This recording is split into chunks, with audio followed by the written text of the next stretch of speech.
My name is Andrew Gupton. I'm a career advisor here at DU. I work with graduate students and undergraduate students.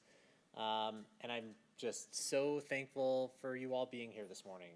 9 a.m. is not the easiest time to do anything, but especially talk about salary and money and important things. So you'll have to excuse me while I also enjoy some talking fuel while we go. You should have some handouts on your table, a resume and a sample job description and a career and professional development handout. I just sort of like randomly distributed them. So if there aren't enough at your table, or if you have too many, maybe we can like get up and move around and ask for extras. You don't need them right now, but I just want to make sure that you have them when we're ready. Okay, so salary negotiation techniques. I assume you're all here because you know that salary negotiation is important. I do really want this to be as interactive as possible and less me talking at you. So if you could make me feel good by talking to me, that would be wonderful. So why is salary negotiation important? Any ideas? I mean, you like money, right? So to get more of it would be a good thing. But there's probably more to it than that. Any ideas? Yeah. Once your salary's set, it's very difficult to go back and get more. You only have a certain amount that you can get as a raise each year. Yep. So to just sort of repeat the answer, once your salary is set, it's a little bit harder to go back and get more, right? So establishing a bit of a market is important. It's also, anybody here familiar with the term the gender pay gap or equal pay, right? This is not, I mean, of course it's important for professional working women, but it's really important for everybody, for households, for families, for establishing that market, right? The more money that we can all make, the better. But even salary negotiation is not all about money. Oftentimes negotiating salary involves other components of a job as well. So I guess I should tell you a little bit about career and professional development here at DU. So I am a career advisor that works in the Central Career and Professional Development Office, which is in Driscoll, the part of the building that's still standing in the basement right beneath the bookstore. For those of you that are Daniel students, do we have any Daniels students in here? Perfect. DPDP, here we go. Yeah, so you have your own career office, which is in that building, right? Social work students, any social work students? Good, very good. So you also have your own career office. And then graduate students in Corbell as well. So if you have questions about salary negotiation, about interviewing, anything career related, you have specialists that work directly with your majors that can work with you. If you have any questions about this, please let me know. I'll pass out business cards at the end and we'll make sure you get to the right people. The big thing here is that there are professionals on campus that are dedicated to helping you with all things career, salary negotiation included. So you might as well take advantage of that help while you can, whether you have a pending job offer, whether you're just starting to interview, whether you're just kind of beginning the search process and want to get ahead of it. There are people that are willing to help you.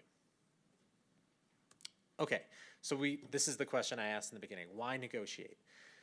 Really, negotiation is about value. It's about your own worth, right? The work that you do is important, and so you need to be fairly compensated for that. I think job applicants, candidates get into the mindset of, I'm working so hard just to get this job, and I don't want to mess things up. I don't want to, leave the employer with a negative impression of me. But the truth is, they're already interested in you. If they're offering you a job, or even if they're engaging you in the interview process, they're interested in the work that you do. And so asking for more money is only set to make you, a stronger fit for them. Which is why we talk about it being a win-win for you and the employer. Because the employer wants, believe me, the employer wants to hire somebody to do the work.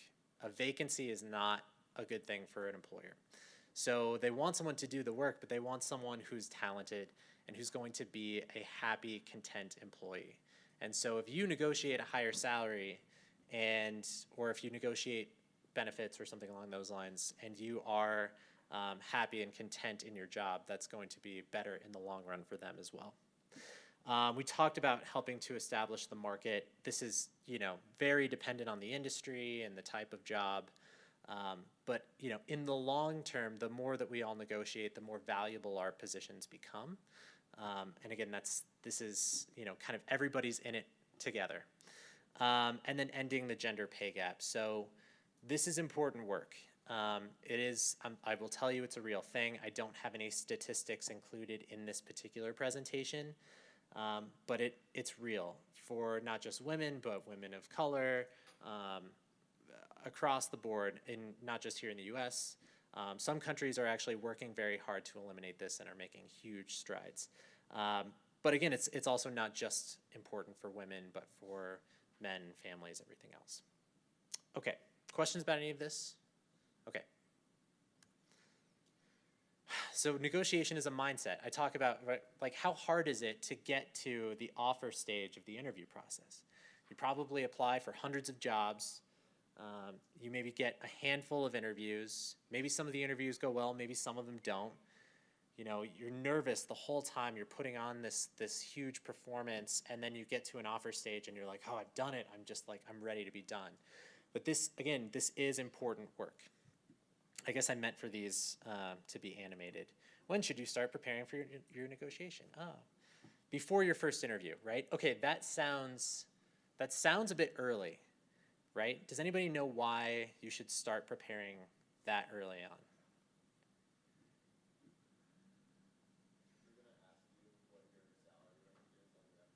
Yes, because you're going to be talking about salary from the very first part of the application process. And to take it even a step backwards, the application itself is tricky, right? We've all done this, I'm sure, where, and not every job application is the same. Sometimes you can put in just zeros. Sometimes you can write, characters like, I will discuss salary at blah, blah, blah, blah, blah. Sometimes you have to put a number, right? They're all a little bit different. But you should have some idea of kind of what you're expecting. But even if you're able to, get past the application process or do the quick apply on LinkedIn so you don't have to worry about that, in the very first interview, you should be prepared to discuss salary. Even if the interview is very, very high level and, tell me about yourself and, why did you leave this job and what, tell me about your degree and da-da-da-da. They should ask you what your expected salary range is. Because it makes no sense if they like you to get all the way to the end of the process and they haven't talked about it yet, to extend you an offer and say, here's this offer for $60,000, and you're like, well, gosh, I drive an Audi and my kids are in public school or private school and I need, at least $120,000, right? They're not even close. So they want to at least know that they're in the ballpark, right? That it's worth moving to the next step. So at least before your first interview, you need to be doing research and preparation about what your salary expectations are. Okay, so what to consider for preparation? This is important, and it ultimately does boil down to how you negotiate. But what you say in the first interview or on your job application is not necessarily totally binding, right? As you learn about the job, as you go through the interview process, your numbers can change.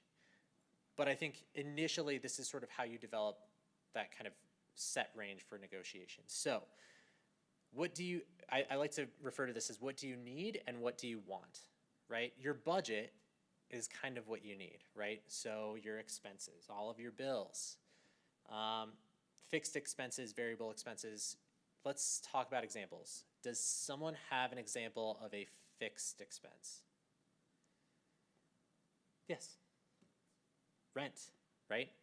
Well, it's fixed for a certain amount of time until you move or they raise the rent or whatever. But right, you know that you're going to be paying this much for rent. Other fixed expenses, ideas, maybe, yeah. Car payments, right, absolutely. Yeah. Subscriptions, yeah. Variable expenses. Do we know what this means, right? So a fixed expense is you know what it's going to be every month or quarter or whatever it is, right? A variable expense is something that's going to change. Any examples of variable expenses? Yeah. Groceries, right? Unless you buy the exact same thing at the store every single time, which maybe some of you do, but I think it's pretty common that we try and vary it up a little bit. Yeah, you're not going to be paying the same amount every single time you go to the grocery store. Other things? Yeah. Like doctor's visits and health things. Right. Health. Same. And anybody in here have pets? Yeah, I have a pet that I'm pretty sure has some serious medical issues. Well, I know he has medical issues, but maybe some emotional issues too. I don't know. We're working on all of it. Those expenses are different every single year, every single month. And thinking about your budget and what you need, you do want to try and calculate as much of this as possible, but I encourage you to factor in, like, as far as food goes, yeah, I want to go out to dinner like X number of times a month, or I want to go to a concert, once every 2 months, or think about the things that allow you to live your current lifestyle, not just, just to get by. So if we think about fixed expenses, variable expenses, and cost of living, right? So if you're job searching here in Denver, you are probably kind of familiar with the cost of living. If you're considering another geographical market, you want to do some research on what it costs to live there, rent, other things, et cetera, because you'll factor that into your expenses. And then the other side of this is, to me, what you want, right? So what does the industry pay? What indicates a fair market value based on the position, based on the industry, the company? So there are a number of resources listed here. Salary.com and payscale.com are all self-reported resources, but they are vetted. So even though there's some degree of variable, this is a really good place to get relevant information. Bureau of Labor Statistics, that's very valuable. Maybe not the easiest website to navigate. And then ONET Online. Is anybody familiar with this one already? So this is the information here comes from government census data, but it does not include all job titles and all industries. And it's not just for salary, it's for all the things that you would need to consider to go into a particular profession. If you take the Myers-Briggs type indicator or the strong interest inventory or one of those personality assessments, you're going to get something that you can plug into ONET Online and get all this information about a particular field or job. So I really would look at all of these resources, but I would use everything at your fingertips. I would not be afraid to Google, marketing analyst, salary, San Francisco, just to see what comes up. Use all the information that you can. Okay, so why do we, use all of these things to come up with your salary expectations? Here's what I recommend. Okay, so we talked about the initial interview, right? The employer says, what are your salary expectations? And I hear it from students all the time, like, I was not expecting that. And like, I didn't have anything prepared, and I didn't know what to say, and I didn't want to price myself out of the job. Well, the truth is, you're not going to say a number or a range and have the employer say, like, that's not going to work for us, goodbye, right? I mean, it's supposed to be more of a conversation. But you do need to be prepared with something, and your research is going to help with this. What I recommend is coming up with a range. So if you think about the number that you need, right, pay all of my expenses, pay all of my bills, go to concerts, go out to dinner, but also to afford this particular cost of living, et cetera, et cetera. And then based on my research, it looks like, this particular industry pays quite a bit more, that this position demands a little bit of a higher salary. Ideally, the number that you need is the bottom half of your range, and the number that you want is the top half, right?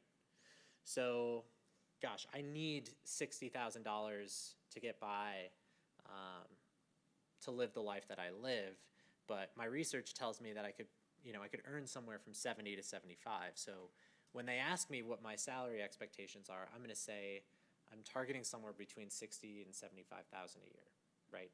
So the benefit of providing a range to the employer is that you're not holding yourself to one number, but you're also giving them kind of a broad range to work with. So, you know, they can get a little bit closer.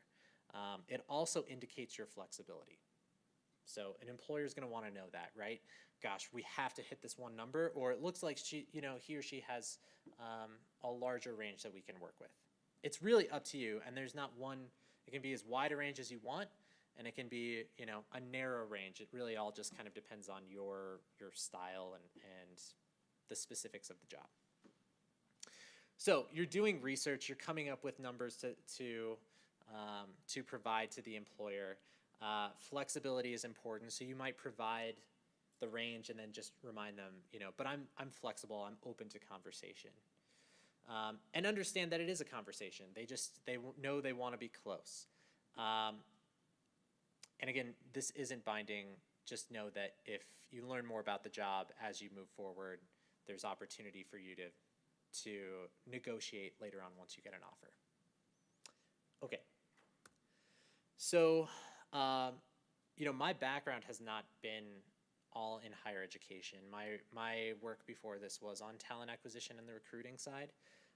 So I've seen it from both ends, and I will tell you that salary is a complicated, complex thing.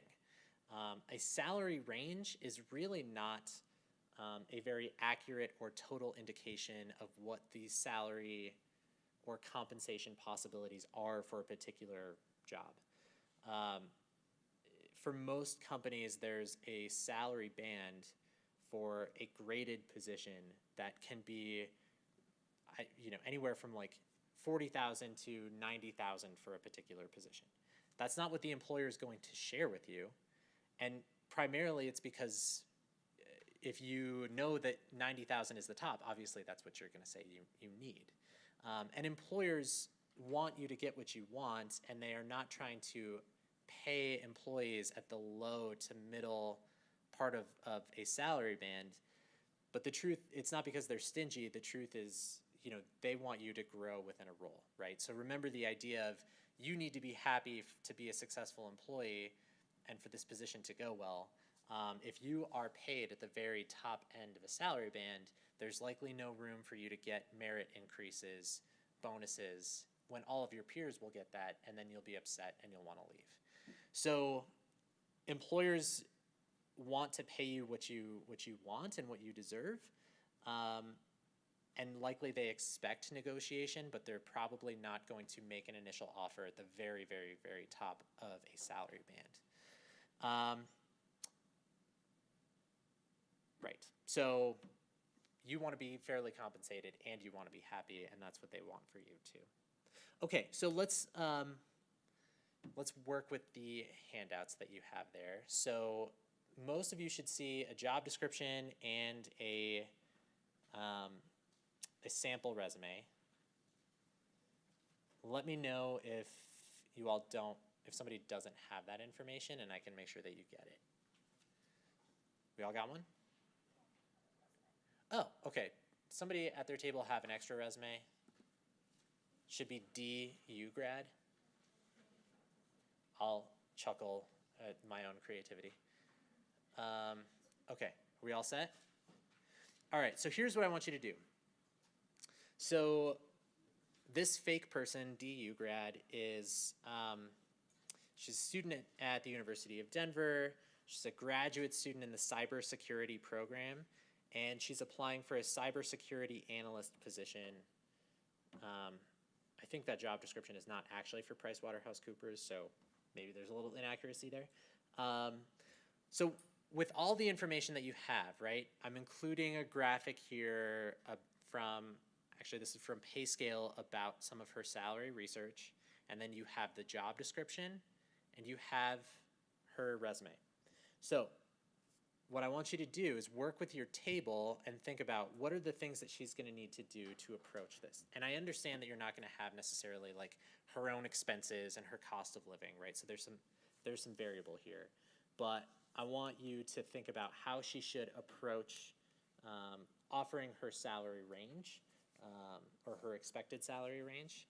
And we'll take about 5 minutes to do this and come back together. Are there any questions before we start this? Oh, good.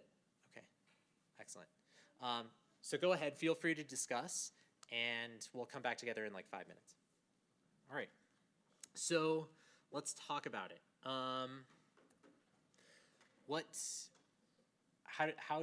Is anybody willing to share like kind of what their thought process was or how they approached it? Yeah. So when I looked at it, I went through the minimum requirements first, and she hit every single one of them, at least from how I interpreted Yeah. it. And then the preferred requirements, she hit a majority of them, except a couple of the network protocols and industrial environments she didn't have. Right. So to repeat, this table went through the minimum requirements on the job description, and the candidate hit pretty much all of them, in addition to most of the preferred requirements. And I should ask, is anybody in here, is this somebody's field in here? Is anybody in cybersecurity or in like a technical field? Oh, good. Me neither, right? So this is all pretty much, you know, I don't want to say gibberish, but no one's really familiar with any of this stuff. So we're all kind of in the same boat. To be honest with you, right, the HR person that's likely going to interview D probably isn't, totally familiar with all of the jargon, on the resume or the job description either. So that benefits us.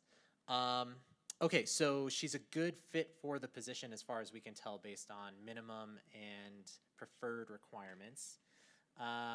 What else? Anybody else have thoughts in terms of approach? Yeah.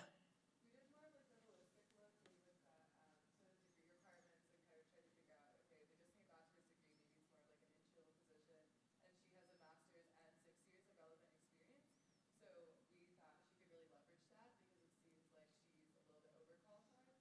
Right. So that was kind of our approach. We looked at like the degrees they're looking for and how much experience.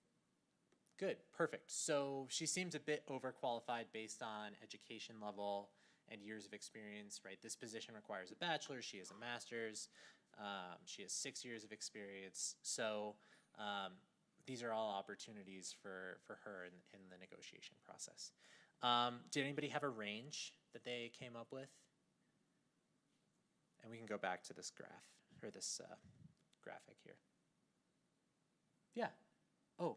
Sorry, how about we'll start here and then I'll come to you. She said 75 to 100, which is clearly like well qualified compared to the requirements. 75 to 100, perfect. Yeah, I agree. Okay, good. And we said 80 to 90. Eight. Which is a more narrow. 80 to 90. Okay, perfect. So the fun part about this is there is not a right answer, right? I'm asking you what you think she should provide as a range, but truthfully, only she can provide the range that works best for her. But 75 to 100, 80 to 90, I mean, based on the information that we have here, right, the average, and she seems a bit above average, and so providing a really wide range that gives her more opportunity, the better. I would also, for this, and of course we didn't have time for this, but I would encourage research into the industry, right? Cybersecurity is, it's an advantageous field to be in right now, right? Protecting our data, protecting our information. And so I would also say there's not a huge inventory of people that can actually do this type of work. So it's a really valuable, skill set. She's not entry level, right? So all of these things likely should go into her consideration for building her range and ultimately negotiating salary. But what I love about the two ranges here is one's a little bit more narrow, one's quite a bit wider. The idea is that we're giving the employer something to work with. So, the question, I was working with somebody and the question was like, if I provide a range to the employer, is the employer going to only offer me something in that range? Well, the answer is probably yes, because that's the only information they have to work with. So if you really, really want a specific amount, then that should be included in the range that you provide to the employer. because those are the numbers they have to work with. Something else I should point out, and I didn't include this in this presentation, but I encourage you all to do some research on, there's been legislation passed recently that employers in certain states, so not everywhere, but in certain states, they are not allowed to ask you what your current salary is or previous salary history. So they can ask you, what your preferred salary is, but they can't say, what are you making right now? I will tell you that Colorado is not one of these states, but there are a number of states where that legislation has passed. That said, I mean, I think you want to be thoughtful. You don't want to be like, oh, you're not allowed to ask me that question. Because again, you're interviewing for the job. So think about thoughtful ways that you could say, I would love to learn more about the position, and then I'd be able to provide you an idea of what kind of salary I would need, something like that. But again, this is all personal and based on your style. So, okay, other thoughts or things about this particular activity, questions? Yeah. If you are, so say if you're like a new grad, you're currently working a minimum wage job, Mhm. and you're asking for like 76,000 because you're now graduating, they ask you what you're making now. Like, how do you make that, like, Yeah, no, I think this is a great question. I mean, I would say, are you an undergraduate student, a graduate student? I would say, I'm an undergraduate student. This will be like my first full-time job, and I previously worked, part-time on-campus position. So, I think $76,000 for me is a fair price for, my education and this type of work, where, I'm happy to share what my part-time hourly rates were for my other jobs, but I think they're not really relevant in terms of this particular position. Again, keep in mind this is a conversation, so be thoughtful about the language that you use to talk to the employer about salary, but that you can still say things that are, normal to say, like I've been a part-time employee. Employers will understand this. They're not trying to pay you $9 an hour for, a $76,000 a year job. But that is a good question. And again, it's going to be really, really ultra dependent on the particular position, the industry, et cetera, et cetera. Other questions? Okay. So you've gone through all this preparation and work and practice and da-da-da-da. You get through the interview process, they love you, and they make you an offer. So the offer stage typically, and employers tend to work differently across industries, companies, et cetera, the offer stage is typically two-phase, a verbal offer and a written offer. So what will happen is the employer likely will call you and they'll say, hey, D, we are so excited to offer you the position for cybersecurity analyst, and they'll run through all the details of the offer. Here's the salary, 2 weeks vacation, 1 day a week working from home, we'd like you to start on this date, all the major details of the offer. And then they're it's their turn to hear from you, right? So it's all done over the phone, nothing is in writing. This is probably assumed on your part. The thing that you ultimately commit to is in writing, right?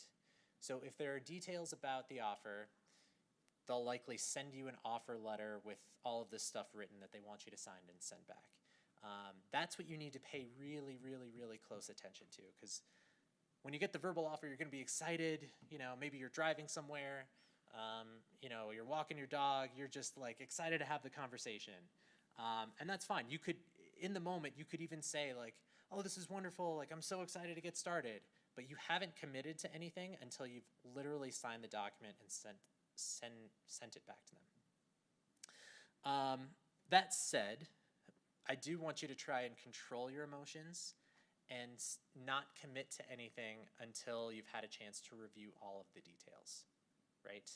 So don't accept on the spot. Even if it's your dream company, dream job, tell them that you need some time to talk with your family, review all the details, blah, blah, blah, blah, blah, right? So that they know that you are, taking it seriously and that you're not going to make a decision based on excitement. some of you may be interviewing for multiple positions, right? So maybe part of it is like, I need to see this other interview all the way through the process before I can make an informed decision, right? Maybe you're considering, this job or going to law school, right? So you need some time to be able to think about what you're going to say and how you're going to respond to this. But the important thing is to remain excited, because they don't want to offer you the job and you have to be like, oh, I have to think about it. And then they're like, oh, well, does this person still excited, right? So tell them that you need some time, but make sure that they know that you're really, really excited about the position. So ideally, it should sound something like this. We're excited to offer you this position, $53,000 a year, 2 weeks vacation, and our full benefits package. That's great. Thank you. I'm so excited about this. I love the opportunity to review all the information and discuss with my family. When would you like me to get back to you? Right? So they should give you a time frame of when they'd like for you to respond. And part of your negotiation could be about that amount of time, right? Well, I have one more interview that I need to see through at another company, and that's on Wednesday. Can I get back to you after that? Or what's the latest I could get back to you, right? So think about the negotiation at this point. You need all the time that you can get. You need to advocate for yourself, because again, they're excited about you and they want you to join their team, but you need all the information you can to make an informed decision. Okay, questions about this? Good, okay. So, all right, so you've reviewed all the information. Now it's time to have that initial conversation. Here are the things I want you to think about. What are you asking for, right? We did that exercise regarding salary, and I think the salary ranges provided were great.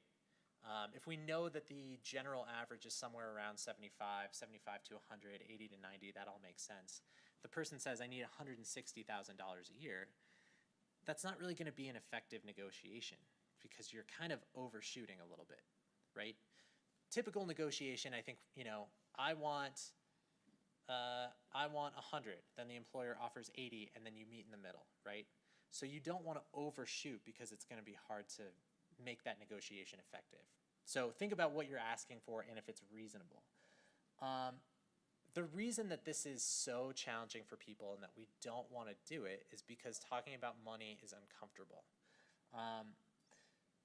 So it's important, and I think most employers expect you to negotiate salary, but just keep in mind that simultaneously you don't want to make it seem like it's all about the money and that you're still very excited about the position. They want to hire someone that is excited and enthusiastic about working for them and working in this particular role, right? That's probably what helped differentiate you to get to this point in the process. So don't lose that. And part of the way to do this is to really think about the language that you're using, right? I'm so excited about this opportunity. I can't wait to review all the information, et cetera, et cetera, et cetera. Okay, and then negotiation, as I've alluded to, is not just about salary or money, right? Maybe the employer tells you up front, like, this is the salary range. There's unfortunately no room to wiggle here. So hopefully this works for you. Well, that doesn't mean that you can't negotiate. Think about weeks of vacation. Think about PTO, flex work time, right? Is there an opportunity for me to work from home 2 or 3 days a week? There are other things that you can ask for that may not be money, but that could have some type of direct monetary effect. And so that's ultimately the entire value of the position. And then you need to have a walkaway number. Absolutely have to have a walkaway number. And this needs to be determined before you start negotiating. So what is the number that you just, if they can't get any higher than that, that you say, like, this is not worth it to me anymore? I encourage you all, this is going to be different for everybody, and the encouragement is not to go backwards, right? You don't want to take less money than you're already making. But you need to think about what this is going to be for you, so that if there's just no way to get above that number, that you can actually walk away. And then again, be confident. This will come with practice, and I do encourage you, as silly as it sounds, to really practice having this conversation, with you know, your partner, your family member, classmates, your career advisor, cough, cough. So really be prepared to practice and role play this conversation. So we can start that, you know, right now. So I think, because it looks like we do have one person alone here at this table and over here, so maybe the two of you could work together. If you all could select a partner, and what I want you to do is just kind of practice talking about money, right? There are not significant guidelines for this role play. I want one person to be the candidate and one person to be the employer, and I want the employer to offer a job verbally, or maybe this is actually at the negotiation table, right? Yeah, I've reviewed the offer, blank, start the negotiation. And I want the employer to engage the candidate in a negotiation, and it's up to you how you want to do this. Please don't be like really, really mean. You know, I think you can be a hard negotiator, but you know, please try and be, you know, as nice as you can. And then let's switch and vary it up a little bit. Again, there's not really a right answer, like you can only go above this number, like just kind of play it out. But I think practicing talking about money is gonna be important. So if everybody could find a partner and give it a shot, let's do it. Awesome. Okay, so I'd love to wrap this up really quickly. I know some of you are likely going to have questions, so I'll hang out for a little bit, maybe outside, and I also have business cards here that I'll make sure that you all get. So I received some questions about like how that conversation should go. So when you receive an offer, you get all of the information, right? The offer letter, the benefits package, the retirement information, everything about the offer for that particular position. And so you would then call the employer or meet with them in person potentially and engage in the negotiation. So question about how to start that conversation, right?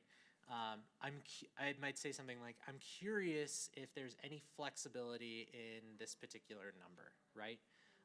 Or somebody said like, oh, companies will say that they don't negotiate salary. So should I even try? Yeah, you should try. You should say, gosh, I know you said that you don't negotiate, but I'm just curious if there's, you know, again, any flexibility to move this number up a little bit. I'm targeting something around here. You know, what are your thoughts on that? Again, negotiating something more than salary, right? Gosh, unfortunately there's no wiggle room to move the number for salary here.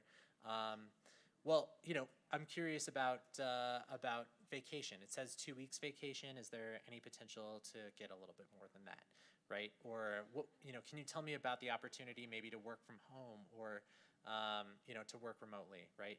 So, you know, again, I think you should try, even if you ask for more money, if you ask for extended benefits and nothing happens, to me it's still a victory, right? You still had that conversation. Okay, so things to remember: be confident, have a walkaway number. You need to start prepping for this conversation before you even apply to the job, but certainly before the first interview. And just keep in mind that they want you, right? They offered you the job, so you can't, you know, unless you're really, really, really abrasive, you really can't make a huge mistake here.